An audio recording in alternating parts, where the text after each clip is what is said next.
This is Tuesday morning, and this is Tropical Storm Harvey.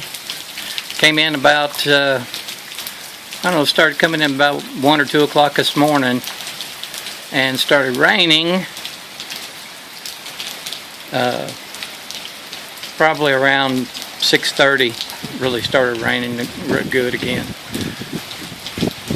You can see we've got wind, but not a whole lot of water on the ground yet. Take you over here.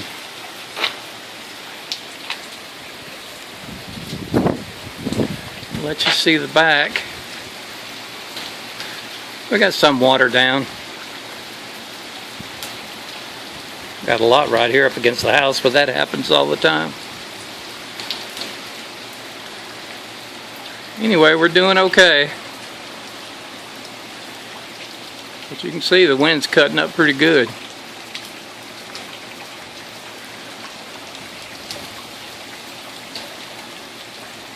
Anyway, doing okay here in Mauriceville so far.